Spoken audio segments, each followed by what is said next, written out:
입속 건강이 몸속 건강이다. 건강에 대한 모든 정보를 전해드리는 치위생사 치실이입니다. 예전에 유행하던 차력쇼 단골 장면 중 하나는 바로 치아로 트럭을 끄는 것이었어요. 또 병따개 대신에 치아로 병 뚜껑을 여는 장면, 딱딱한 게 껍질을 씹어먹는 장면 등을 드라마나 영화, 쇼프로를 통해 쉽게 접할 수 있죠. 이런 장면들은 우리 치아의 힘을 보여주는 하나의 예라고 할 수 있어요. 사실 우리 치아는 우리가 생각하는 것보다 훨씬 힘이 좋습니다. 다시 말해, 웬만한 충격에도 견딜 수 있을 만한 내구성을 가지고 있어요.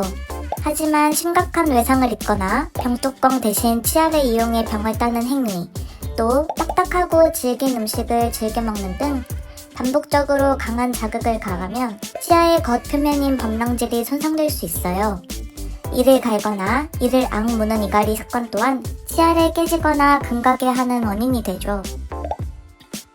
이런 여러 요인들로 인해 단단하디 단단한 내 치아도 부러지거나 깨지는 일이 생겨요. 또 세로로 금이 가기도 합니다. 사실 치아가 부러지거나 깨지면 심미적인 부분에서 바로 지장이 나타나고 또 식사에 불편함을 느끼시니 바로 병원에 내원하시는데요. 아쉽게도 치아에 살짝 금이 간 경우에는 그 심각성을 크게 못 받아들이시는 것 같아요. 하지만 간과하시면 안 돼요. 치아에 생긴 금은 절대 저절로 회복이 되지 않기 때문이에요. 작은 크랙을 방치했다가 그 금이 결국 뿌리까지 번져 치아를 잃게 되는 분들도 생각보다 많이 계세요. 왜 이런 일이 생기냐? 미세한 금의 경우 별다른 자각 증상도 없고 눈에 잘 보이지 않기 때문이에요. 따라서 정기검진이 중요해요. 아프거나 불편한 부분이 없더라도 1년에 한 번은 내원하여 스케일링도 받으시고 내 치아와 잇몸에 이상이 생기진 않았나 체크해보시는 것이 좋아요. 치아에 생긴 미세한 금을 미처 발견 못한 채로 하루 이틀 시간을 보내다 보면 금이 점점 커지고 금으로 생긴 빈틈을 통해 치아 내부에 균이 침투하게 돼요. 이 균들은 상아질과 치수 조직의 손상을 야기해 점차 이시림을 비롯한 통증이 나타나기 시작합니다. 상황이 커지기 전에 발견하여 치료 진행 시 비교적 가볍게 레진이나 크라운 등의 보철 치료를 통해 해결해 볼 수 있는데요.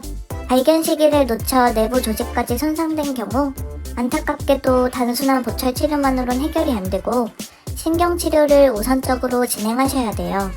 신경치료는 대중적으로 시행하는 치과치료로 임플란트나 발치 대비 두려움을 덜 갖고 계신 분들이 많은데요. 사실 치과치료 고통의 끝판왕은 신경치료라 할 정도로 치과치료 중 가장 통증이 크고 그 과정이 복잡한 고난도의 치료 방법이에요. 만약 금간치아를 오래 방치하여 치아 뿌리까지 손상된 경우는 신경치료를 진행한다 해도 회복이 불가능할 수 있어요. 이때는 아쉽지만 치아를 발치한 뒤 임플란트를 하게 됩니다. 이처럼 가볍게 회복해볼 수 있는 금간치아를 방치 시 치아를 잃게 되는 불상사에 처할 수 있어요. 때문에 정기적으로 연세 유라인에 내원하여 스케일링도 받으시고 내 치아와 잇몸에 별다른 이상 징후가 생기진 않았는지 미리 체크해보시는 것이 좋아요. 내 몸 건강처럼 치아 또한 건강할 때 지키는 것이 최선이라는 것 잊지 말고 꼭 기억해두세요.